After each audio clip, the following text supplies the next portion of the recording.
வாய் எந்துக்கு எதுக்கு எந்திரு AK Q.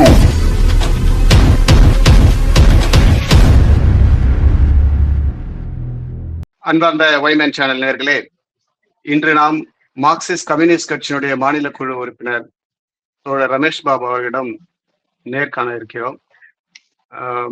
இன்னைக்கு நம்ம பேசக்கூடிய சப்ஜெக்ட் இந்தியாவையே உலுக்கிய வெல்லவே முடியாது அப்படின்னு நினைச்ச மிகப்பெரிய சக்தியை இளைஞர் பட்டாளம் வென்று இருக்கக்கூடிய நிகழ்ச்சி சம்பந்தமாக பேச இருக்கோம். இதுக்கு காரணம் யாரு, எப்படிப்பட்ட விஷயங்கள் இதுல நடந்தது, யார் யாரெல்லாம் ஆதரவு கொடுத்தாங்க, என்ன மாதிரி பிரச்சனைகள்லாம் வந்தது என்ற டீட்டெயிலா நிறைய விஷயங்களை நம்ம பேசலான்னு இருக்கோம். வணக்கம். வணக்கம். இந்த சிஜேபி தலைமையில இப்ப நடைபெற்ற அந்த நீட்டு எதிர்ப்பு இல்ல, அதில் இருக்க குளறுபடிகளை களையணும்னு அவங்க எடுத்த முயற்சியில நாடு முழுவதும் மிகப்பெரிய அளவுல ஒரு எழுச்சி ஏற்பட்டிருக்கு. அதை பத்தி நீங்க என்ன நினைக்கிறீங்க? இல்ல, நீட் எதிர்ப்பு தான். நீ கரெக்டா தான் ஆரம்பிச்சீங்க. நீட்டே இருக்கக்கூடாதுன்னு அவங்க டிமாண்ட்ல முக்கியமான டிமாண்ட் நீட் என்பதை தடை செய்ய வேண்டும், குளறுபடிகளை இப்ப சரி பண்ணணும், ஃபைனலா தடை பண்ணணுன்ற டிமாண்ட்ல அவங்க டிமாண்ட்ல ஒன்னா இருக்கு. உண்மையிலே பாத்தீங்கன்னா சிஜேபி கரப்பான் பூச்சி கட்சின்றது ஒரு அதாவது நீதிபதியால் துவக்கப்பட்ட கட்சி தான் நம்ம பார்க்க வேண்டியிருக்கு. அவங்க ஆரம்பிக்க ஐடியாவே கிடையாது. அவரு கோர்ட்ல கரப்பான் பூச்சின்னு சொன்ன உடனே அதையே ஒரு ஜாலியா அவங்க மீம் கிரியேட் பண்ண ஆரம்பிச்சு அது பிக்கப் ஆகி இன்னைக்கு ஒரு பார்ட்டியா டெவலப் ஆகி ஒரு களத்துல பௌதிக போராட்டத்துக்கு வந்திருக்காங்க என்பதுதான் நல்ல விஷயம். ஸோ சிஜேபியினுடைய அந்த போராட்டம் என்பது ஒரு மிகப்பெரிய தாக்கத்தை இந்தியாவில் உருவாக்கி இருக்கு. சிஜேபி மட்டுமே இல்லை என்பது நம்ம பக்கம் பார்க்க வேண்டிய தேவை இருக்கு. ஸோ டெல்லியில அவங்க ஜந்தர் மந்தர்ல துவங்கினாங்க. ஆனா இது மே 20 இந்த ஸ்ட்ரகிள் அங்கங்க துவங்கிடுச்சு. மே 20 இந்த வினாத்தாள் கசிவை தொடர்ந்து அங்கங்க போராட்டம் தொடர்ந்துகிட்டே இருந்துச்சு. அதை மையப்படுத்துற மாதிரி சிஜேபியினர் டெல்லியில துவங்கிய ஜந்தர் மந்தர் போராட்டம் இருந்துச்சு என்பதுதான். இந்த போராட்டத்தை இந்தியா ஃபுல்லா உயிர்ப்பித்தது இடதுசாரிகள் என்பதை நம்ம பெருமையோட சுட்டி காட்ட வேண்டிய தேவை இருக்கு. நீங்க இந்த பக்கம் இந்த எல்லையான மும்பையில, இந்த எல்லை கல்கத்தாவில, டெல்லியில, சென்னை உட்பட தேசம் முழுவதும் இந்திய மாணவர் சங்கமும் இந்திய ஜனநாயக வாலிபர் சங்கமும் இடதுசாரி அமைப்புகளும் தான் தேசம் தழுவிய ஸ்ட்ரகிளா மாத்தினாங்க என்பதுதான் உண்மையிலே நம்ம பார்க்க வேண்டிய விஷயம். ஸோ சிஜேபி என்கின்ற ஒரு மகத்தான இளைஞர் திரள் துவக்கிய போராட்டத்தை தேசம் முழுவதும் இடதுசாரிகள் பற்றி பரத செய்திருக்காங்க என்பதை நம்ம முதல் கட்டமா பார்க்க வேண்டிய தேவை இருக்கு என்பதுதான். நீங்க இந்த இயக்கம் ஆரம்பிச்சதே ஜட்ஜினாலதான் வந்தது அப்படின்னு சொன்னீங்க. அவர் சமீபத்துல இவங்க இந்த போராட்டத்துல போலீஸ் அராஜகம் சம்பந்தமான ஒரு வழக்கை தொடுத்தாங்க. அதுக்கு அவர் கூற இருக்க பதில பத்தி என்ன நினைக்கிறீங்க? அதான் அவருடைய அளவு, லெவல்னு சொல்லுவாங்க. அவர் லெவல் அவ்வளவுதான். அவர் பாத்தீங்கன்னா தொடர்ந்து சொல்லக்கூடிய பல்வேறு கமெண்ட்ஸ் நமக்கு எதிராக இருக்கு. அவர் பார்க்கவே டைம் இல்லைன்றார். அங்க வீதியில ஆணிய முனையில சொல்லுவேன் லட்டியால போலீஸ் அடிக்குது, துணை ராணுவம் அடிக்குது. யாருன்னே தெரியாம கொஞ்சம் பேர் ஹெல்மெட் மாட்டு ஆன்லைட்டர்ஸ் அடிக்கிறாங்க. போலீஸா ராணுவமான்னு தெரியாது. நேம் பேஜ் இல்லாம போலீஸ் அடிக்குது. சோ இப்படி பெண்களை, அங்க இருக்கக்கூடிய மாணவர்களை கொடூரமாக அடக்குமுறை பண்ற வீடியோ பாருங்கன்றப்ப எனக்கு டைம் இல்லைன்னு சொல்ற அந்த கருத்து இருக்கு இல்லையா, அதான் அவருடைய லெவல். அதனாலதான் அவர் பேசி எல்லாத்தையும் வாங்கிட்டுக்கிட்டே இருக்காரு என்பதுதான். சோ நீங்க இன்னைக்கு நீதிமன்றம் முழுவதுமே கடந்த ஒரு 10 ஆண்டுகளாக கொஞ்சம் கொஞ்சமா காவிமயமா மாறிக்கிட்டே இருக்கு. அந்த காவிமயத்தின் உச்சம் தான் நீதிபதியா நான் பாக்குறேன். இப்ப இந்த போராட்டம் நடக்கிறதுக்கு முக்கியமான காரணம் நீட்டுன்னு நம்ம பேசுறோம். தமிழ்நாடு மாதிரி மாநிலங்கள் முன்னுதாரணமா நீட்டையே ஒழிக்கணும்னு சொல்லி போராட்டத்தை முன்னெடுத்த மாநிலம். ஆனா இந்த தமிழகத்தினுடைய பங்கேற்பு, அதாவது முக்கியமாக இருக்கக்கூடிய கட்சிகள் பாத்தீங்கன்னா, ஆண்ட கட்சிகள், ஆண்டுகிட்டு இருக்க கட்சின்னு பாத்தீங்கன்னா, இவங்க எல்லாம் தேர்தல் அறிக்கையில இல்ல அவங்களுடைய ஒரு பகுதியான வாக்குறுதியா நீட்டை ஒழிக்கணும்னு தான் பேசுறாங்க. ஆனா எந்த அளவுக்கு அதுல அவங்க இன்ட்ரெஸ்ட் எடுத்துட்டாங்கன்னு நீங்க நினைக்கிறீங்க, இடதுசாரிகளை ஒழித்து? அதாவது இடதுசாரிகளை தவிர்த்து ஆளுகின்ற கட்சியா இருந்த திமுக, ஆண்ட கட்சியா இருந்த அதிமுக, இப்ப ஆளுகின்ற கட்சியா இருக்கக்கூடிய தமிழக வெற்றி கழகம், இவங்க எல்லாமே தேர்தலுக்கு முன்னாடி தான் சொன்னாங்க நீட்டை எதிர்த்து நாங்க போராடுவோம்னு சொன்னாங்க. உண்மையிலே திமுக சட்டமன்றத்தில் ஒரு தீர்மானத்தை கொண்டு வந்தாங்க, ஏற்றினாங்க, எல்லா கட்சிகளுக்கும் அனுப்பி வச்சாங்க. தமிழக வெற்றி கழகம் அவங்க என்ன சொல்றாங்கன்னா, நாங்க நீட்டை எதிர்க்கிறோம், நீட்டு நாங்க ஏத்துக்க மாட்டோம் அப்படின்னு சொல்லிட்டு இருக்காங்க. ஆனா நீங்க நகைமுரண் என்ன அப்படின்னா, இந்த போராட்ட காலத்துல திமுகவும் இல்ல, அதிமுகவும் இல்ல, தாவேகாவும் இல்ல. இவ்வளவு பெரிய போராட்டம் நடக்குது. உண்மையிலே திமுக நண்பர்கள் இந்த போராட்ட காலத்துல வந்திருக்கணும்னு நான் விரும்புறேன். ஆனா நீங்க பேஸ்புக்ல, ட்விட்டர்ல பாத்தீங்கன்னா போராட்டங்களை கிண்டல் பண்ணிக்கிட்டே இருக்காங்க. இடதுசாரிகள் வந்து தாவேக்காக்கு ஆதரவு தராங்களே வெளில வரக்கூடாதுன்னு கொஸ்டின் பண்ணிட்டே இருக்காங்க வச்சுங்க. அது இல்ல இப்ப இஷ்யூ. ஒரு பக்கம் மாணவர்கள் பெருந்தரலாக இந்திய நாட்டுல போராட துவங்கியிருக்காங்க. தமிழ்நாட்டுல எல்லா ஊர்லயும் போராட்டம் நடக்குது. போலீஸ் வந்து அடக்குமுறைக்கு உள்ளாக்குறாங்க. மாணவர்கள் கைது செய்யப்படுறாங்க. சென்னையில வந்து ஒரு தோழருக்கு வந்து கையை அடிபட்டு கையை இறங்கியிருக்கு. இப்படி ஒரு மிகப்பெரிய போராட்டம் நடக்கிறப்ப உண்மையிலே தாவேகா கட்சிக்கும் திமுகவுக்கும் நீட் ஒழிப்பில் உண்மையான அக்கறை இருந்தா அவங்க போர்க்களத்துக்கு வந்திருக்கும். உண்மையிலே அக்கறை இருக்குன்னா அவங்க என்ன பண்ணிருக்கணும் அப்படின்னா மிக மிக ரொம்ப சீரியஸா வந்து இந்த போர்க்களத்தை இறங்கி இருக்கணும் என்பதுதான் என்னுடைய வேண்டுகோள். இன்னைக்கு நீங்க வந்து இணையதளங்கள்ல வந்து இடதுசாரிகளை எஸ்எஃப்ஐ டைபி விமர்சிக்கிறவங்க வந்து இந்த உண்மையை பார்க்காம விமர்சிக்கிறாங்க என்பதுதான் மிக முக்கியமானது. எனவே வந்து திமுக, அதிமுக, தாவேகா போன்ற கட்சிகள் அவருடைய இளைஞர் அமைப்புகள் இந்த போர்க்களத்துக்கு வந்திருக்கணும் தான். ஆனா நம்ம என்ன சீரியஸா பார்க்க வேண்டியிருக்குன்னா திராவிட முன்னேற்ற கழக ஆட்சி முதல்ல இருக்கும்போது உண்மையிலே பாத்தீங்கன்னா வந்து ஒரு இந்த நீட்டுக்கு எதிரான ஒரு குழு அமைக்கப்பட்டது. உங்களுக்கு தெரியும், நீதிபதி ஏ.கே. ராஜன் தலைமையில் குழு அமைக்கப்பட்டது. அந்த குழு கிட்டத்தட்ட ஒரு 86,000 பேர்கிட்ட வந்து ஆய்வு பண்றாங்க. பெற்றோர்கள், மாணவர்கள், படிக்கிற அந்த இவங்க நம்ம பொதுமக்கள்கிட்ட 80 பேர் இது பண்றாங்க, ஆய்வு பண்றாங்க. ஆய்வு பண்ணி ஒரு 4 முக்கியமான பாயிண்ட் அவங்க சொல்றாங்க. ஒண்ணு என்ன அவங்க சொல்றாங்கன்னா, இந்த நீட் வந்ததுனால சமூக நீதிக்கு பாதிப்புன்றாங்க. ஒரு வருஷத்துல இல்ல, நீட் வந்து 2010 தான் இன்ட்ரடியூஸ் பண்றாங்க. 2009-10 கல்வியாண்டுதான் இந்திய மருத்துவ கழகம் இன்ட்ரடியூஸ் பண்றாங்க. இப்ப 2003 அதுக்கு தடை வந்துச்சு, திருப்பி அப்புறம் வந்தாங்கன்னு வச்சுங்களேன். 2010 இருந்து 11 ஆண்டுகள் கழிந்து 2021 ஆண்டு தான் நீதிபதி ஓய்வு பெற்ற நீதிபதி ராஜன் தலைமையிலான குழு வந்து ஒரு மிகப்பெரிய சர்வே பண்றாங்க. 86,000 பேர்ட்ட சர்வே பண்றாங்க. அவங்க சொல்லக்கூடிய முக்கியமான பாயிண்ட்ல முதல் பாயிண்ட் என்னன்னா, இது சமூக நீதிக்கு எதிராக இருக்கு நீட் அப்படின்றாங்க. ஏன் அப்படின்னா கிராமப்புற ஏழை மாணவர்கள், தமிழ் வழியை கற்றவங்க, மாநில பாடத்தை படிச்சவங்களுக்கு எல்லாம் மிகப்பெரிய பிரச்சனை இந்த 10 ஆண்டுல வந்திருக்கு. அவங்க சேர்க்கை விதம் குறைஞ்சிருக்குன்றாங்க. முதல் பாயிண்ட். ரெண்டாவது பாத்தீங்கன்னா சிபிஎஸ்ல படிக்கிற மாணவர்களுக்கு தான் அதிகமா சீட்டு கிடைச்சிருக்கு. சும்மா போற போக்குல சொல்லல, ஆய்வு ரீதியா சொல்றாங்க, ஆய்வு பண்ணி சொல்றாங்க. சிபிஎஸ் மாணவர்களுக்கு தான் வாய்ப்பு கிடைச்சிருக்கு. இதன் விளைவாக மாநில பாடத்திட்டம் பின்னுக்கு தள்ளப்பட்டிருக்கு. மூணாவது வைக்கக்கூடிய ஒரு முக்கியமான பாயிண்ட் என்னன்னா, தமிழ் வழி கல்வியா படிக்கிற மாணவர்களுடைய சேர்க்கை குறைஞ்சிட்டு இருக்கு. இந்த நீட் வந்த 10 ஆண்டுகளில் தமிழ் மொழியை பாடமாக எடுத்து படிக்கக்கூடிய மாணவருடைய எண்ணிக்கை என்பது குறைஞ்சிருக்கு, நிறைய குறைஞ்சிருக்குன்றாங்க. நாலாவது முக்கியமான பாயிண்ட் என்ன சொல்றாங்கன்னா, கிராமப்புற மாணவருடைய பங்கு இதுல மிக இந்த 10 ஆண்டுல குறைஞ்சிருக்கு. ஏன்னா ஏற்கனவே அரசு மருத்துவக் கல்லூரியில +2 பாஸ் பண்ணி அந்த மார்க்கை வச்சு எல்லாம் சேர்ந்துக்கிட்டு இருந்தாங்க. அப்ப கவர்மெண்ட் ஸ்கூல் பசங்க போற வாய்ப்பு கிடைச்சது. நீட் அமலாக்கத்துக்கு பின்பால் 10 ஆண்டு காலம் என்ன சொல்லுதுன்னு ஓய்வு பெற்ற ராஜன் சொல்றாருன்னா, கிராமப்புற ஸ்டூடெண்டோடைய பங்கு குறைஞ்சிக்கிட்டே இருக்கு. அடுத்த முக்கியமா அவர் சொல்ற பாயிண்ட் என்னன்னா, பொருளாதார ரீதியா பின்தங்கிய மாணவர்களுக்கு மிகப்பெரிய பாதிப்பு உள்ளாயிருக்கு. ஏன்னா அதிக வருமானம் கொண்டவர்கள் தான் போய் கோச்சிங்ல சேர முடியுது, படிச்சு உள்ள வர முடியுது. எனவே பொருளாதார ரீதியா பின்தங்கியவர்களுக்கு மிகப்பெரிய பாதிப்பு வருதுன்னு சொல்றாரு. கடைசியா அவர் சொல்லக்கூடிய நம்ம கவனிக்கக்கூடிய போக்கசிங் பாயிண்ட் என்னன்னா, இந்த கோச்சிங் சென்டர் இருக்குல்ல, இந்த கோச்சிங் சென்டருடைய கல்ச்சர் மிகப்பெரிய அளவுக்கு டெவலப் ஆயிருக்கு. இந்த கோச்சிங் சென்டர்ல சேர முடியாத மாணவர்களால் நீட் தேர்வை காம்படிட்டிவ்ல பங்கெடுக்க முடியலன்னு சொல்றாரு. ஆக ஏற்கனவே 2011 ஓய்வு பெற்ற நீதிபதி ஏ.கே. ராஜன் போட்ட குழு, உயர்மட்ட குழு இவ்வளவு பாயிண்ட்ஸ் கொடுத்திருக்காங்க. இதெல்லாம் தெரிந்த திமுக, இவற்றையெல்லாம் உள்வாங்கிய தாவேகா, அதிமுக இப்படி ஒரு பாதிப்பு தமிழ்நாட்டு மாணவர்களுக்கு ஏற்படுகின்ற பொழுது ஏன் போர்க்களத்துக்கு வரவில்லை என்பதுதான் என்னுடைய குற்றச்சாட்டா இருக்கு. உண்மையிலே பாத்தீங்கன்னா இடதுசாரி அமைப்புகள் அவங்க அலுவலகத்துக்கு கொடுத்தது மட்டுமல்ல, எல்லா வீதியும் நின்று போராடி இருக்காங்க என்பதுதான் நம்ம பார்க்க வேண்டிய விஷயமா இருக்கு. இல்ல, நீங்க வந்து திட்டமிட்டு சதி செய்றீங்க அப்படின்னு தானே தாவேகா சொல்றாங்க. எங்களுடைய தலைவருடைய படம் தமிழகமே கொண்டாட வேண்டிய நேரத்துல வேணும்னே இந்த மாதிரி நீட்டு போராட்டம் நீங்க நடத்தி அதை நீர்த்து போக செய்றீங்க, அதுக்காக தான் இந்த டேட்டை நீங்க செலக்ட் பண்ணீங்க அப்படின்னு அவங்க சொல்றாங்க. பேட்டியை ஜாலியாக்க வேணாம்னு பாக்குறேன். அது சும்மா கேட்டுட்டு சிரிச்சுட்டு போற விஷயம். அது பாவம். அதாவது என்னன்னா, நீங்க வந்து ஒரு சினிமா அது ரிலீஸ், அதை வந்து அநேகமாக எனக்கு தெரிஞ்சு எனக்கு கிட்டத்தட்ட ஒரு அரை நூற்றாண்டு வாழ்க்கையை கடந்துட்டேன். இப்படி ஒரு சீன் கிரியேட் பண்ணி பார்த்தது இல்லை. இவர் அழுவுறதும் அவரு அழுவுறதும், அவரை பார்த்து இவர் அழுவுறதும், இவர் அழுவுறது வந்த உடனே இவரை பார்த்து சென்னையில ஒருத்தர் அழுவுறதும் ஒரே அழுவாச்சியா இருந்துச்சுன்னு வச்சுங்களேன். ஒரு திரைப்படம் ரிலீஸ் ஆகி ஓடிக்கு போகுது.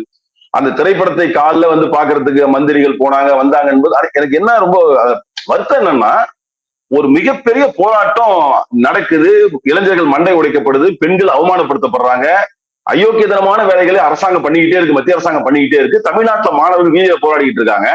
ஆனா மெயின் ஸ்ட்ரீம் மீடியா என்று சொல்லக்கூடிய முக்கியமான எந்த ஊடகமும் அன்று காலை 2-3 மணி நேரம் போராட்டத்தை காட்டவே இல்லை. முழுக்க ஜனநாயகம் நோக்கி ஓடிச்சு என்பதுதான். அது அவர்கள் தலைவரை அவர் ரசிப்பதும் அது அப்படி சொல்லுவதும் அவங்களுக்கு உரிமை, அதை நம்ம தடுக்க முடியாது, அவங்க சொல்லிட்டு போட்டோம். ஆனா உண்மை என்னன்னு தமிழ் மக்களுக்கு தெரியும் என்பதுதான் சுட்டிக்காட்ட வரும்போது. இப்ப இவங்க அந்த 3 கோரிக்கையை மையமா வச்சு வெற்றி பெற்றதா சொல்றாங்க. இது உண்மையிலேயே வெற்றியா பார்க்க முடியுமா? இல்ல நிச்சயம் நீங்க 3 கோரிக்கையை வெற்றி, அதாவது வந்து என்னன்னா தர்மேந்திர பிரதான் வந்து ராஜினாமா பண்றது ஒரு முக்கியமான கோரிக்கை. 2 நீட் குளறுபடிகளை சரி பண்ணணும், இறுதியாக நீட்டை வந்து மொத்தமா நீக்கணும் என்பது முக்கியமான கோரிக்கைகள். அது அவங்க வைக்கிறதுல பாயிண்ட் என்ன, தர்மேந்திர பிரதான் போனது வந்து போர்க்களத்தினுடைய முதல் வெற்றியா நான் பாக்குறேன். இது அவங்க சொல்ல நேத்து ஒரு டிவி பேட்டியில திமுக பேசினார், இதெல்லாம் வெற்றியே கிடையாது, நீட்டே நிறுத்தினாதான் வெற்றின்னு பேசினார். அது அவருடைய கருத்து, அவருக்கு கருத்து சொல்ல உரிமை இருக்கு. ஆனா கடந்த 2014 பின்பு மோடி அரசாங்கம் வந்த பின்பு 2 முறைதான் தோற்கடிக்கப்பட்டிருக்காங்க. ஒண்ணு விவசாய போராட்டம், விவசாயிகள் ஓராண்டா பல பேர் உயிர் கொடுத்து பல பேர் குளிர்ல செத்து போய் பிஜேபி காரன் காரியத்தை பல பேரை கொண்டு அவங்க உறுதியா போராடும் விளைவாக அந்த விவசாயிகள் போராட்டம் வெற்றி பெற்றது. அதன் பிறகு இந்த போராட்டம் தான் மோடி அமைச்சரவையில் போராட்டத்திற்கு பணிந்து ஒரு மந்திரி ராஜினாமா பண்ணுவது. இன்னும் சாதாரண விஷயம் எல்லாம் கிடையாது. அப்ப இப்படி ஒரு ஸ்ட்ராங்கான போராட்டத்தை தோல்வின்னு சொல்லி நீங்க தூக்கி போட்டு போறது சரி கிடையாது. எனவே இந்த போராட்டம் இந்த ஒட்டுமொத்த மே 20 துவங்கி ஜூலைல வந்து நடந்த அந்த ஜந்தர் மந்தர் துவங்கியதுல இருந்து இந்த 16-17 துவங்கியிலிருந்து நடந்த போராட்டம் மிக முக்கியமான வெற்றியை ஏற்றிருக்கு என்பதுதான். நமக்கு வந்து நீட் முழுமையா எடுக்கப்படுறப்பதான் முழு வெற்றி என்பதை மாற்றுக்கிறது கிடையாது. ஆனா இது ஒரு முக்கியமான வெற்றி என்பதை மாத்தி பார்க்க கூடாது. ஏன்னா இந்த மோடி அரசாங்கத்துடைய அசுர பலம் கொண்ட ஒரு நிலைமையில பிரதான் ராஜினாமா என்பது மிக முக்கியமானதா நம்ம பார்க்க வேண்டிய தேவை இருக்கு. அதுதான் இந்த போராட்ட நியூஸ். தமிழகத்துல குறிப்பா தாவேகா ஈவன் திமுக கூட இருந்தாலும் இந்த ராஜினாமா என்ற அந்த விஷயம் வந்து இதுக்கு பெரிய அளவுல ஹெல்ப் பண்ணாது. அடுத்த மந்திரி சபை விரிவாக்கத்துல மறுபடியும் அவரை வேற ஏதாவது பொறுப்புல கொண்டு வர போறாங்க, இதுல என்ன பெரிய வெற்றி அப்படின்றத அவங்களுடைய பார்வையா இருக்கு. அதுதான் நான் சொல்றேன். அவங்க அப்படிதான். நீங்க போர்க்களத்துல நிக்காதவங்க என்ன சொல்லுவாங்க, நீங்க போர்க்களத்துல இல்ல, போர்க்களத்துல வேற யாரோ போராடிக்கிட்டு இருக்காங்க. போராட்டம் வெற்றி பெறப்ப தாவேக அமைச்சர் வந்து அலுவலகத்துக்கு ஒரு போராட்ட காலத்துக்கு பேச வர்றாரு. அவங்க கிட்ட ஸ்டூடெண்ட்ஸ் என்ன கேட்கறாங்க, நீ ஏன் மெரினாவை திறந்து உள்ளன்னு கேட்கறாங்க. அவர் பேச விடாம அனுப்புறாங்க. சோ தாவேகாக்கு என்னன்னா தமிழ்நாட்டில் காவல்துறையை நாம் எதிர்த்து பேசுவது அந்த அரசை எதிர்த்து பேசுவதா அவங்க புரிஞ்சுக்கிறாங்க. ஏன்னா தவிர்க்க முடியாது, காவல்துறை என்பது முதலமைச்சர் கையில இருக்கு. அப்ப காவல்துறை அடக்குமுறை பண்றப்ப நாம் எதிர்த்து பேச வேண்டிய கட்டாயம் வருது. அதனால அவங்க என்ன பண்றாங்க, இன்டர்பிரேட் பண்ணி நம்மள வந்து இந்த போராட்டம் ஒன்றும் பெரிய போராட்டம்னு சொல்றாங்க. திமுக நண்பர்களுக்கு இருக்க பிரச்சனை அவங்க எங்கேயுமே போர்க்களத்துல கிடையாது. எனவே அவங்க என்ன சொல்றாங்க, அது பெரிய வெற்றி இல்லைன்னு சொல்றாங்க. அது தவிர்க்க நீங்க நீட்டே ரத்து பண்ணாலும் நீங்க வந்து தேர்வே ரத்து பண்ணல அப்பதான் வெற்றின்னு சொல்லுவாங்க. நீட்டே ரத்து பண்ணாலும் என்ன சொல்லுவாங்கன்னா ஏதோ போராடி பண்ணிட்டீங்க, இது இல்லைங்க தேர்வே வேணாங்கன்னு அர்த்தம் ஆரம்பிப்பாங்க. சோ போராட்ட விமர்சனங்கள் நிறைய வரும். நாம் திமுக அதிமுக அல்லது வந்து தாவேகா வந்து அப்படிதான் பார்க்க வேண்டிய தேவை இருக்கு. ஆனா எனக்கு என்னன்னா நீங்க யோசிக்க வேண்டியது, 2017 வந்து அனிதாவுடைய மரணம் ஏற்படுது. 2007 அனிதா மரணம் ஏற்பட்ட ஒண்ணுதான் அநேகமா நீட்டுக்கு எதிரான மிக பிரம்மாண்டமான போராட்டம் வந்து அங்கங்க நடக்க ஆரம்பிச்சுது. அதோட நிக்கல. 2018 வந்து விழுப்புரம் பிரதீபா சாவறாங்க. 2019 கோயம்புத்தூர்ல சுபஸ்ரீ சாவறாங்க. 2020 மட்டுமே கிட்டத்தட்ட 4 சாவு.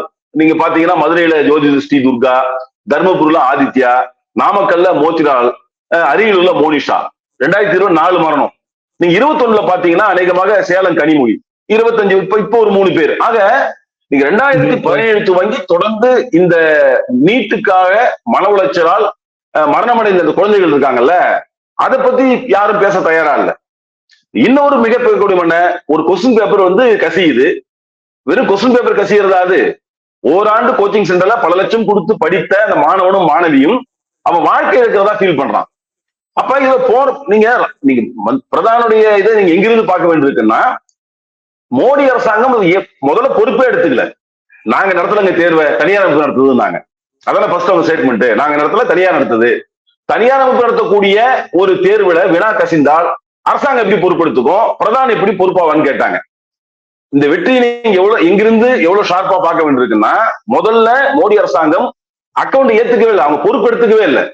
இது எங்களுக்கு சம்பந்தம் கிடையாது, ஒரு தனியார் அமைப்பு நடத்துது, அது ஏஜென்சி நடத்துது, எப்படி கல்வி அமைச்சர் பொறுப்பேற்பாங்க. அதுல இருந்து அடிச்சு மாணவர்கள் அடி வாங்கி திருப்பி அடிச்சு போராட்டம் நடத்தி கொண்டு போய் எங்க எடுத்திருக்காங்க. வேறு வழி இல்லாமல் மோடி அரசாங்கம் தங்களுடைய பொறுப்பாக ஏற்றுக்கொண்டுதான் பிரதானை ராஜினாமா செய்ய வச்சிருக்காங்க. இதை விட உங்களுக்கு பெரிய வெற்றி என்ன வேணும்? எனவே அவங்க சொல்றது அதை தவிர்க்க முடியாதுதான். தமிழகத்துல இப்போ தேர்தலுக்கு முன்னாடி வந்து தாவேகா வந்து ஒரு RSS பெற்றெடுத்த பிள்ளை அப்படியெல்லாம் பிரச்சாரம் பண்ணிட்டு இருந்தாங்க. அதை உண்மையாக்குற மாதிரி இருக்குங்களா இந்த சம்பவம் எல்லாம்? அவங்க அறிக்கை கூட எங்கேயுமே வந்து பிஜேபினோ மோடினோ இப்படி வந்து ஷார்ப்பாவோ இல்ல ஒரு கடினமான வார்த்தை யூஸ் பண்ணாம இருக்கு. அப்ப பிஜேபியினுடைய ஒரு அங்கமா தான் தாவேகா இருக்குன்னு நினைக்கிறீங்களா? இல்ல நீங்க ஒரு ஒரு போராட்டத்துல ஒரு விஷயத்துல அப்படி போய் ஒரு முடிவுக்கு போயிட முடியாது. நீங்க கடந்த ஆட்சியிலையும் பல நேரங்களில் திமுக சில விஷயங்களில் வந்து தவிர்க்க முடியாம வந்து அவங்க அதை பயன்படுத்தாம தான் இருந்தாங்க. ஆனாலும் இடதுசாரிகள் அவங்க சப்போர்ட் பண்ணும், திமுக ஆட்சியை சப்போர்ட் பண்ணும். இப்ப நீங்க இந்த ஒரு இன்சிடென்ட்ல நீங்க வந்து RSS படுத்தது பிள்ளைன்னு முத்திர குத்துவதோ முடிவு செய்வதோ சரியா இருக்கான்னு தோணும். ஏன்னா அவங்க ரொம்ப தெளிவா என்ன சொல்றாங்கன்னா நீட்டை நாங்க ஏத்துக்கலன்றாங்க, இருமொழி கொள்கையில வந்து உறுதியா இருக்காங்க. அப்ப நீங்க பிஜேபி எதையெல்லாம் சொல்றதோ எதிர்த்துதான் அவங்க பேசிட்டு இருக்காங்க. நீங்க ஒரு இன்சிடென்ட் இப்பயும் வந்து அவங்க வந்து நீட்டை வந்து சப்போர்ட் எல்லாம் பண்ணல, வேற வழியில எல்லாம் சொல்லல. அவங்க மிக தெளிவாக நீட்டை நாங்க ஏத்துக்கல, நாங்க வந்து தொடர்ந்து வந்து எதிர்த்துதான் தொடர்ந்து சொல்லிட்டு இருக்காங்க. வெறுமனே வார்த்தையாலேயோ இல்ல அறிக்கையை மட்டும் சொல்றது எப்படி சரியா இருக்கும்? மாணவர்களிடம் அவங்க கிட்ட மிகப்பெரிய சக்தி இருக்கு. இப்ப யூத் அவங்க கிட்டதான் இருக்காங்க. அதை அவங்க வெளிப்படுத்துற மாதிரி ஒரு போராட்டமோ இல்ல போராட்ட காலத்துல கலந்துக்காம வெறுமனே அறிக்கை விடுறது, அதுவும் முதலமைச்சர் வாயே திறக்காம இருக்காருங்களே. அதாங்க சொல்றேன், முதலமைச்சர் வாய் திறந்துட்டாரு, அவர் நீட்டி ஏத்துக்கு முதல்ல சொல்லிட்டாரு. பிரச்சனை என்னன்னா தாவேகா மட்டும் இல்லைன்றேன், நீங்க இடதுசாரிகளை தவிர எல்லா கட்சிகளையும் அமைதியா நாங்க சேர்த்து பேசுங்க. திராவிட முன்னேற்ற கழகத்துக்கு இளைஞர் பலமே இல்லையா? சரி, அவங்க ஆளுங்கட்சி போய் எத்தனை அப்பயும் எங்களை அடிச்சிருக்காங்க. திமுக ஆட்சியின் போதும் இதே மாணவர் சங்கம் வாலிபர் சங்கம் போராட்டம் பண்றப்ப அவங்களும் தாக்கியிருக்காங்க. அவங்க தாக்கியது இருக்காங்க, திமுக விட்டு நாங்க வந்து ஏத்துக்கலாம் சொல்லல. ஒரு அரசு என்றால் அரசு வந்து ஒரு போராட்டத்தை அடக்குமுறை பண்ணாம இருப்பது இடதுசாரி அரசாங்கம். இவங்க அடக்குமுறை பண்றாங்க, திமுக பண்ணுச்சு, தாவேகா பண்ணும், நாளைக்கு வந்து அதிமுக திருப்பி வந்து அவங்களும் பண்ணுவாங்க. இந்த முதலாளித்துவ கட்சிகள் எல்லாமே என்னன்னா போராட்டம் அடக்கதான் செய்வாங்க. அப்ப ஒரு இன்சிடென்ட்ல வந்து இவரை புத்த குத்தி தள்ளுவது சரியே கிடையாது. அப்ப வெறும் தாவேகா மட்டும், நான் ஏற்கனவே சொல்லிட்டேன், தாவேகா போராடுறது தவறு, போர்ட்ஸ் இறக்கி இருக்கணும். நீங்க தான் கரெக்டா சொல்றீங்களா, அவங்க போர்ட்ஸ் எல்லாம் எங்க போச்சு? தியேட்டருக்குள்ள போயிடுச்சு. சோ இது பிரச்சனை. அப்ப திமுக தாவேகா அதிமுக உள்ளிட்ட எல்லா அமைப்புகளும் போராடுறது பொதுவான பார்வை. நீங்க இவங்க மட்டும் போராடணும் கொஸ்டின் கேட்டா அதுல வந்து அந்த கட்சியினுடைய அவங்க எல்லா பார்ட்டியும் அப்படிதான் இருப்பாங்க என்பது என்னுடைய. இதே மாதிரி பல்வேறு பிரச்சனைகள்ல மத்திய அரசை எதிர்த்து ஒன்றிய அரசை எதிர்த்து நிறைய ராஜினாமாக்களை கேட்டு அரசியல் கட்சிகள், காங்கிரஸா இருந்தாலும் இடதுசாரி கட்சிகளா இருந்தாலும் பல்வேறு கட்சிகள் டிமாண்ட் கடந்த காலத்துல வச்சிருக்காங்க. ஆனா அப்பெல்லாம் மக்கள் கிட்ட வந்து இவ்வளவு பெரிய ஒரு எழுச்சி வரல. புதியதாக ஆரம்பிக்கப்பட்ட சிஜேபிக்கு இந்த அளவுக்கு வரவேற்புக்கு என்ன காரணம்? அப்ப ஏற்கனவே இருக்கக்கூடிய கட்சிகளுடைய செயல்பாடு சரியில்லைன்னு எடுத்துக்க முடியுமா? இல்ல அப்படி பார்க்க வேணாம். என்னன்னா இப்ப நீங்க வந்து இப்படி வச்சுக்குமே, விவசாயிகள் போராட்டம் பிக்கப் ஆனதுதான் காரணம். என்ன காரணம்னா கொதிநிலை கீழே இருக்கு. ஏற்கனவே விவசாயிகள் கிட்டத்தட்ட பலாயிரம் பேர் தற்கொலை பண்ணிக்கிட்டே இருக்கான். மோடி வந்த பின்பு கிராமப்புறத்தில் 100 நாள் வேலை ஒழிக்கப்படுது, விவசாய மானியம் கிடைக்கிறது இல்ல. அநேகமா உழவரை கருவிகளுக்கு மானியம் நிறுத்தி மோடி வந்தவங்க மொத்தமா குறைஞ்சிருச்சு. பன்னாட்டுல இருக்கக்கூடிய வெளிநாட்டு கம்பெனிகள் இங்க வந்து பயிர்களை விற்க முயற்சி எடுக்கிறாங்க. இந்த கோவம்லாம் சேர்ந்து டெல்லியில வெடிச்சுது. அதே போல இந்த போராட்டமும் எந்த போராட்டமும் திடீர்லாம் வர முடியாது, உங்களுக்கு தெரியாது கிடையாது. நீங்க வீட்டுல சோறு வடிக்கிறப்ப அந்த மேல இருக்கிற தட்டு திடீர்லாம் விழாது. அந்த வெப்பம் அதிகப்பட்டு 100 டிகிரி வரப்பதான் தட்டு போய் வெளில விழும். அப்ப உள்ள கொதிலை வெளில தெரியாம இருக்கும். இதற்கு அப்படிதான் நீட்டுக்கு எதிரான மிகப்பெரிய பிரச்சனை அங்கங்க டெவலப் தான் சொல்றேன். இப்ப மே 26 துவங்குதுன்ற, இந்த 26 மேல துவங்கியாச்சு அங்கங்க போராட்டம். இப்ப இந்த இன்சிடென்ட்டுக்கு அப்புறம் தேசிய அரசியல்ல ஒரு 3ஆம் அணி அப்படின்ற மாதிரி ஒரு பேச்சு வருது. அது எதனா சாத்தியம் இருக்கா?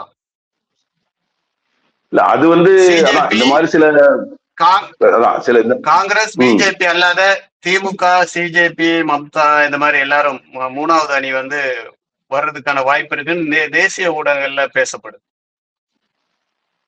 அது வந்து பொலிட்டிக்கல் டிஸ்கஷன் அப்படி அவங்க வந்து டிபேட் கொண்டு வருவாங்க. பட் சிஜேபி நாடு முழுசும் இப்படி இருக்கு. இப்ப நீங்க அதிகமா தமிழ்நாட்டில் பாத்தீங்கன்னா எங்கேயுமே சிஜேபின்னு ஒரு பெரிய டீம்ஸ் அதெல்லாம் இல்ல.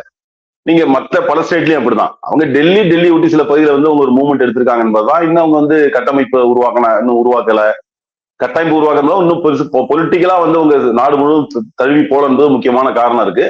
பொதுவா ஊடகங்கள்னா இப்படி ஒரு ஸ்போர்ட்ஸ் வந்த உடனே என்ன பண்ணுவாங்க, டமான்னு வந்து 3வது அணிந்த ஒரு டிபேட் தோகுது இப்ப இல்ல, இப்பயும் நடந்துகிட்டே இருக்குன்றதுதான். சோ அதை பொறுத்து வந்து பார்க்கணும் என்பதுதான். இப்போ பொதுவா பிஜேபி எப்படிப்பட்ட தவறு நடந்தாலும் அதை எதிர்த்து கேட்கிறவங்கள வந்து இயல்பா அவங்க குத்துற முத்திரை வந்து ஒண்ணு வந்து பாகிஸ்தான், சைனா, இல்லைன்னா அவங்க வந்து இஸ்லாம் இப்படி எல்லாம் சொல்லி தொடர்ந்து சொல்லிட்டே இருந்தாங்க.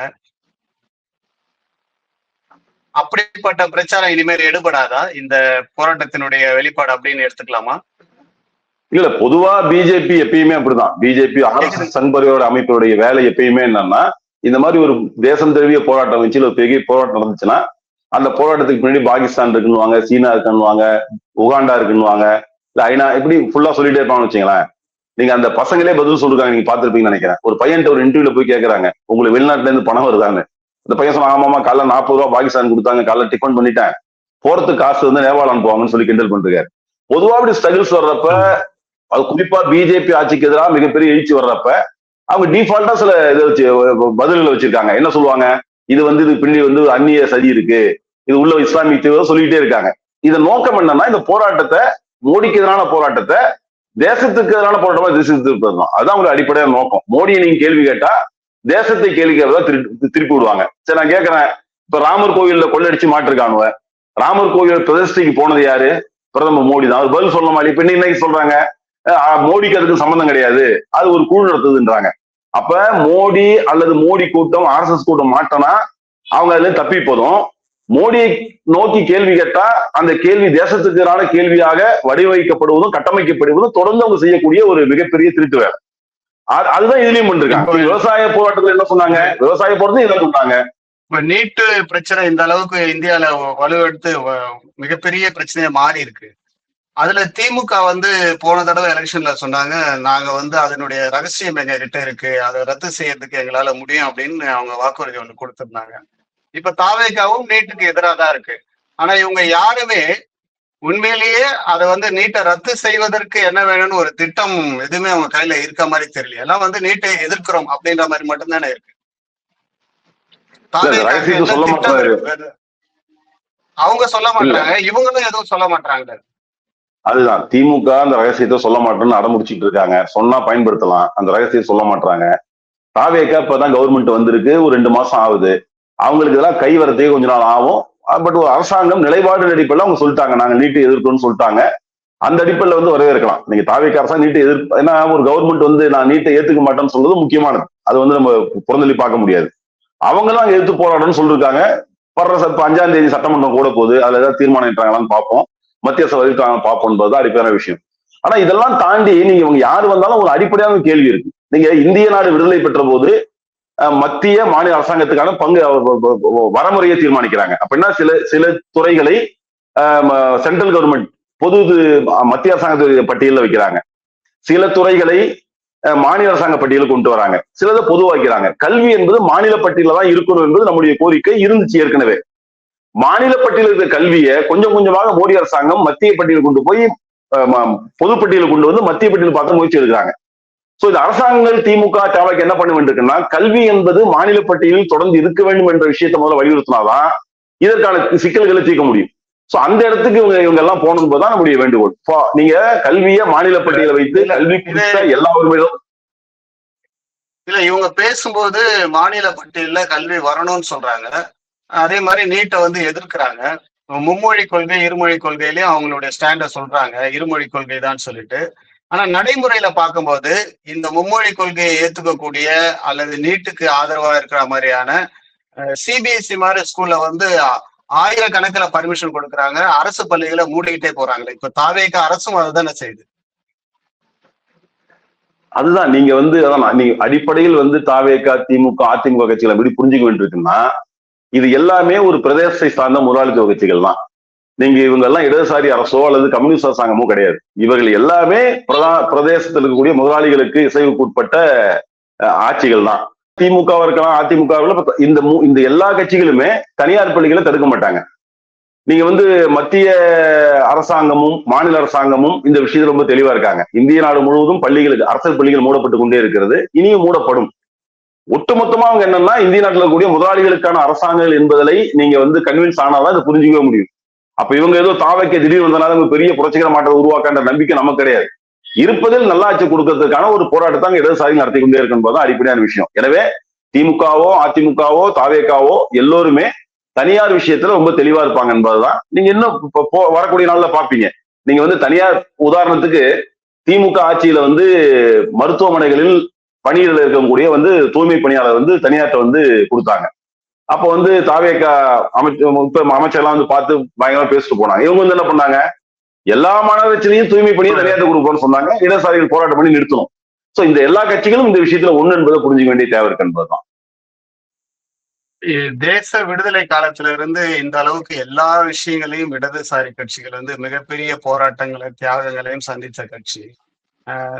கொஞ்ச நாளுக்கு முன்னாடி உருவாகின சீமானுடைய கட்சி வந்து அவர் மேடைக்கு மேடை பேசும்போது எந்த இஷ்யூ எடுத்தாலும் அதுக்கு மாற்று நாங்க ஆட்சிக்கு வந்தாதான் இதெல்லாம் சரி செய்ய முடியும் அப்படின்னு அவரு பிரச்சாரம் பண்றாரு. ஆனா நீங்க இன்னமும் அடக்கமாக ரொம்ப இஷ்யூவை மட்டும்தான் பேசி தீர்வை மட்டும்தான் சொல்றீங்களே தவிர இதுக்கு மாற்று எங்க கிட்ட ஒரு தடவை கொடுங்க அப்படின்னு நீங்க எங்கேயுமே பேச மாட்டீங்களே. இல்ல, நாங்க பேசிட்டு தான் இருக்கோம், பல முயற்சிகள் எடுத்துக்கிட்டு இருக்கோம். அந்த முயற்சியின் ஒரு பகுதி தான் அந்த மாதிரி வார்த்தையெல்லாம் நீங்க பின்னாடி இருந்து டிரைவ் பண்ற மாதிரி தான் இருக்கே தவிர நாங்க தான் மாற்று. இப்ப நீங்க சொல்லும் போது சொன்னீங்க தாவேகாவும் அப்படிதான் இருக்கும், திமுகவும் அப்படிதான் இருக்கும், பிஜேபி எல்லாமே. அப்ப மாற்று நீங்கன்னா நீங்க தைரியமா அதை சொல்ல மாட்டீங்களா வெளியே, எங்களுக்கு வாய்ப்பு கொடுங்க நாங்க வந்தா செய்வோம் அப்படின்ற அப்படிப்பட்ட ஒரு பிரச்சாரம் வரவே மாட்டேங்குது. இல்ல, நாங்க தொடர்ந்து பேசிக்கிட்டு இருக்கோம், நாங்க உரையாடி கொண்டுட்டு தான் இருக்கோம். நாங்க பல நேரங்கள்ல வந்து கம்யூனிஸ்டுகள் ஆட்சிக்கு என்ன பண்ணுவோன்றதை நாங்க பேசிட்டு தான் இருக்கோம். பிரச்சனை என்னன்னா எங்களுக்கான வெளி என்பது இருக்குல்ல, அதான் மிக முக்கியமானது. உதாரணத்துக்கு வந்து நீங்க ஒரு கம்யூனிஸ்ட் பார்ட்டியா இப்ப தாவேகாவை நாங்க வெளில சப்போர்ட் பண்றப்ப திமுக என்ன எங்களை அடிக்கிறாங்க, அவங்ககிட்ட நாங்க வெளில வந்துட்டோம், இப்ப என்ன அடிக்கிறாங்க வெளில வந்து கவர்மெண்ட் என்ன சொல்றாங்க, இடதுசாரிகள் சும்மா வந்து போராட்டம் பண்ணுவாங்க அப்படி இப்படின்னு சொல்லிட்டே இருக்காங்க. இவங்க ஏற்கனவே என்ன சொன்னாங்க, எங்களுக்கு திட்டிட்டு இருந்தாங்க. பொதுவா என்னன்னா கம்யூனிஸ்டுகள் வருவதில் எல்லாருக்குமா சிக்கல் இருக்கு. ஒருவேளை கம்யூனிஸ்டுகள் ஆட்சிக்கு வந்துட்டா இந்தியாவில் இருக்கக்கூடிய தனியார் நிறுவனங்கள் ஒட்டுமொத்தமா சிக்கலாகும். தனியார் பெருநிறுவனங்கள் சொல்றேன். இன்னைக்கு வந்து பொதுத்துறையை நடத்தணும்னு சொல்றோம், பொதுத்துறையை நாங்க திருப்பி துவக்கணும்னு சொல்றோம். இந்தியாவில் எல்லோருக்குமான கல்வி அடிப்படையாக கிடைக்கணும் என்பதுல கம்யூனிஸ்டுகளை தவிர வேற யாரும் ரொம்ப ஸ்ட்ராங்கான கொள்கைகள் கிடையாது. விவசாய நிலங்களை உடைத்து, நில உடைமையை உடைத்து கூலி தொழிலாளி கையில் நிலத்தை போய் சேர்க்கணும்னு சொல்றோம். அப்ப இந்த அடிப்படையான கட்டமைப்பு மாடல கொண்டு வரும் நாங்க சொல்றப்பதான் எங்களுக்கு எதிராக எல்லாம் ஒண்ணா நிக்கிறாங்க. ஏன் நீங்க பல பேர் கேட்கறாங்க, கம்யூனிஸ்ட் கட்சி 100 வருஷம் ஆச்சுங்க, நீங்க ஏன் ஆட்சிக்கு வர முடியல? கம்யூனிஸ்ட் கட்சி 100 வருஷம் ஆச்சு, நல்ல கொள்கை வச்சிருக்கீங்க, உங்களால ஆட்சி பிடிக்க முடியல. இந்தியாவில் இருக்கிற எல்லா மீடியாவும் ஒட்டுமொத்தமாக கம்யூனிஸ்டுக்கு எதிராக நிக்கிறாங்க. எல்லா கட்சிகளும் கம்யூனிஸ்டுக்கு எதிராக நிக்கிறாங்க. ஏன்னா கம்யூனிஸ்ட் வேலை ஆட்சி அதிகாரத்துக்கு வந்துட்டாங்கன்னா என்ன நடக்கும், உலகத்துல அனுபவம் இருக்கு. ரஷ்யாவில் அனுபவம் இருக்கு, சீனாவில் இருக்கு, கியூபாவில் இருக்கு, பல நாடுகள்ல இருக்கு. அப்படி ஒரு மாற்றம், இடது மாற்றம் வரக்கூடாதுன்னு எல்லாம் தெளிவா இருக்காங்க. அப்ப இன்னைக்கு இருக்கிற இந்த ஒட்டுமொத்தமான உலகத்துல, இந்த உலகமய சூழல்ல கம்யூனிஸ்டுகள் இருக்கிற வாய்ப்பை வைத்து போராடி கொண்டே இருக்கிறோம். எங்களுக்கான நேரம் இருக்கின்ற பொழுது நிச்சயமாக வந்து அதிகாரத்தை கைப்பற்றுறப்ப இது இருக்கிற நிலைமையை தலைக்கீழா மாற்றுவோம் என்பதை அங்க பேசிக்கிட்டே இருக்கும். ஆனா பிரச்சனை என்னன்னா இந்தியாவுல கம்யூனிஸ்ட் அமைப்புகள் இன்னும் பலம் பெறவில்லை என்பது யதார்த்தமான உண்மையா இருக்கு. சோ அந்த பலம் பெறுவதற்கான போராட்டத்தை நடத்தி கொண்டே இருக்கிறோம். அப்படி போராட்டம் நடத்துறப்ப கூட்டணி தேவைப்படுது. இப்ப நீங்க வந்து ஒரே ஒற்றை புள்ளியில் நாங்க திமுக ஆதரிச்சோம். இந்தியாவில் இருக்கக்கூடிய மத்திய அரசாங்கம் பிஜேபி ஆட்சி தொடரும் என்று சொன்னால் இந்தியாவுடைய சகல வளங்களும் கார்பரேட் கையில போவோம். ஏழை மக்கள் வாழ முடியாது, மக்களை மதத்தின் பெயரால் துண்டாடுவார்கள். எனவே பிஜேபி எதிர்த்து ஒரு கூட்டணி உருவாக்குவதற்காக திமுக ஸ்ட்ராங்கா 10 வருஷம் நிக்கிறோம். இப்பயும் என்ன சொல்றோம், தேவை ஏற்பட்டால் திமுக இணைஞ்சு போராடணும் சொல்லியிருக்கோம். சரி, தாவேகா நாங்க வந்து இப்ப ஏன் சப்போர்ட் பண்றோம்? எங்க கட்சி ரொம்ப தெளிவா சொல்றோம். இப்ப தாவேகா ஏன் சப்போர்ட் பண்றோம்னா, தேர்தல் முடிந்த சூழல்ல எங்களுக்கு 3 வாய்ப்பு தான் இருந்துச்சு. ஒண்ணு, கவர்னர் ரொம்ப தெளிவா தாவேகாவை கூப்பிட மாட்டாரு, கூப்பிடணும்னு சொல்றோம். ஒருவேளை தாவேகாவை கூப்பிடாம அடுத்து அதிகம் 108 ஜெயிச்சிருக்காங்க, அடுத்து திமுகவை கூப்பிடணும், அதையும் கூப்பிடும், அடுத்து ஏடிஎம்கே கூப்பிடுறதுக்கான வாய்ப்பு. இந்த 3 வாய்ப்பு தான் இருக்கு. கவர்னர் என்ன பண்றாரு, யாரையும் கூப்பிட மாட்டாரு. எனவே தாவேகாவை கூப்பிடணும்னு சொல்றோம். 2வது, கவர்னர் ஆட்சியை கொண்டு வரதுக்கு பிஜேபி பக்கம் முயற்சி எடுத்துக்கிட்டே இருக்காங்க. இன்னொரு பக்கம் திமுக அதிமுக கூட்டணி ஆட்சிக்கான முயற்சி எடுக்கிறாங்க. இந்த சூழலில் தான் தமிழ்நாட்டு மக்களுடைய அதிக வாக்கு வாங்கிய ஒரு கட்சி ஆட்சிக்கு வருவதுதான் ஜனநாயகம் என்ற அடிப்படையில் தான் தாவேகாவை சப்போர்ட் பண்ணும். மந்திரி சபைக்குள்ள நாங்க போல. சோ இந்த டாக்டிக்ஸ் இருக்குல்ல, இது வந்து தேச நலனை மனசு வச்சு எடுக்கிறது, தமிழ்நாட்டு நலனை மனசு வச்சு எடுப்பது. ஏதோ வந்து சிபிஎம் கட்சிக்கு 2 சீட்டு மந்திரி என்றால் எடுத்த முடிவுலாம் கிடையாது.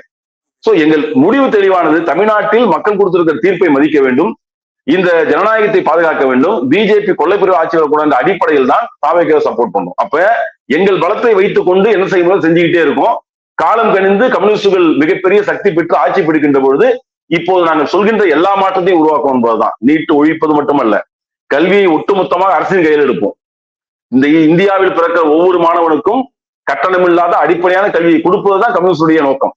இந்தியாவில் படித்து முடித்த இளைஞர்களுக்கு வேலைவாய்ப்பு உருவாக்குறதுதான் கம்யூனிஸ்ட் நோக்கம். சோ இந்த நோக்கத்திற்காக தான் கட்சி நடத்தும் என்பதுதான் சோ காலம் கனிய வேண்டும் என்பதுதான் மிக முக்கியமான விஷயம். சமீபத்துல இப்போ நீட்டை ஒட்டி நடைபெற்ற போராட்டம் சென்னையில வந்து குறிப்பா தமிழ்நாட்டுல தாவேக அந்த அளவுக்கு பங்கேற்கல அப்படின்னு ஒரு விமர்சனம் இருந்துகிட்டே இருந்தது. ஆனா இந்த ராஜினாமா நியூஸ் வெளியே வந்த பிறகு இந்த போராட்டத்தையே வாபஸ் வாங்கணும்னு சொன்ன பிறகு நம்மளுடைய கல்வி அமைச்சர் வந்து பாலன் இல்லத்துக்கு போயிட்டு ஆதரவு தெரிவிக்கிறது போயிருக்காரு. இது வந்து ஒரு சந்தர்ப்பவாதமா இல்லைங்களா? இல்ல தாவேகா ஓரளவு இல்ல, சுத்தமா போராடல. முழுக்க முழுக்க தாவேகா வந்து இந்த போராட்ட களத்தில் வந்து பங்கெடுக்கல என்பதுதான். ரெண்டாவது முந்தா நேத்து வந்து ஷனம் ஷெட்டின்னு ஒரு அம்மா வந்தாங்க பாலன் இல்லத்துக்கு. அந்த அம்மா வந்து ஜனநாயகனை பார்த்து வரன்னு ஆரம்பிச்சு பிரச்சனையாகி ஸ்டூடெண்ட்ஸ் வந்து தெளிவா அனுப்பி வச்சுட்டாங்க. அவங்க வந்து ஒரு குழப்பத்தை முயற்சி எடுத்து பிரஸ்ல பேட்டி கொடுத்துட்டு போனாங்க. ஆனா அப்ப யாரும் எதிர்பார்க்கல இந்த போராட்டம் இவ்வளவு சக்சஸ் ஆகும்னு சொல்லிட்டு. சோ நேத்து சக்சஸ் ஆன உடனே போராட்ட களத்துக்கு வந்த நம்முடைய கல்வி அமைச்சர் பேச ஆரம்பிச்சோன்னா ஸ்டூடெண்ட்ஸ் ரொம்ப அதான் பாருங்க, நீங்க மாணவருடைய தெளிவு, அதான் அரசியல் தெளிவு இருந்தா என்ன நடக்கும்னு பாருங்க. ஒரு கல்வி அமைச்சர் பேச போறாரு, இவங்க என்ன முன் வைக்கிறாங்க, கேள்வி முன் வைக்கிறாங்க, ஏன் மெரினாவை திறந்து உள்ளன்னு வைக்கிறாங்க. சோ இவர் பேச ஆரம்பிச்சு மெரினான்ற கோஷம் போட்டு அவர் வந்து அங்கிருந்து விரட்டப்பட்டார் என்பது மிக முக்கியமான சம்பவம். என்னன்னா ஒரு போராட்டம் வெற்றி அடைந்த பின்பு அதை தனதாக்கி கொள்ள முயற்சி எடுப்பது ஒரு முக்கியமான பாலிடிக்ஸா தமிழ்நாட்டில் இருக்கு. ஒரு போராட்டம் நடக்கிற வரை யாரும் வரமாட்டாங்க. அந்த போராட்டம் வெற்றி அடைந்த உடனே தங்களுக்கான ஸ்கோர் பண்றதுக்காக வாய்ப்பா ஏற்கனவே அந்த அம்மா அப்படிதான் வந்து குழப்பம் வந்து முயற்சி எடுத்தாங்க என்பதுதான். இது மட்டுமல்ல, பல போராட்டங்களில் போராட்டம் வெற்றி அடைகின்ற போதோ அடைந்த பின்போ நாங்களும் இருந்து அட்னஸ் போட பல பேர் வருவாங்க. அப்படி அட்னஸ் போட வந்தவர்களுக்கு நல்ல பதிலை ஸ்டூடெண்ட்ஸ் சொல்லிருக்காங்க என்பதுதான் பார்க்க வேண்டிய தேவை. நேயர்களே, இவ்வளவு நேரம் மார்க்சிஸ்ட் கம்யூனிஸ்ட் கட்சியுடைய மாநில குழு உறுப்பினர் ரமேஷ் அவர்கள் நீண்ட ஒரு உரையை தெளிவை நமக்கு ஏற்படுத்தி இருக்கிறார். இந்த நீட் என்பது இப்பொழுது நடைபெற்ற போராட்டம் ஒரு தற்காலிகமானது. அதில் இருக்கக்கூடிய குளறுபடிகளை களைவதற்கான போராட்டமாக தான் பார்க்க முடியும். இதற்கு நிரந்தரமான தீர்வு வந்து 2 விஷயம் இருக்கு. நீட்டை ரத்து செய்வது, இன்னொன்னு கல்வியை வந்து மாநில பட்டியலில் கொண்டு வரும்ன்ற அந்த அடிப்படையில தான் அவர் இவ்வளவு நேரம் நம்ம கிட்ட பேசியிருக்கார். உங்களுடைய கருத்துக்களை கமெண்ட் செக்ஷன்ல வழங்குமாறு கேட்டுக்கொள்கிறோம். இவ்வளவு நேரம் எங்களுக்கு பேட்டி கொடுத்த உங்களுக்கு நன்றி தெரிவிக்கிறேன். நன்றி நன்றி தோழர். இது அவுட் ஆஃப் சப்ஜெக்ட்ல நான் பேசுறேன். இன்டர்வியூ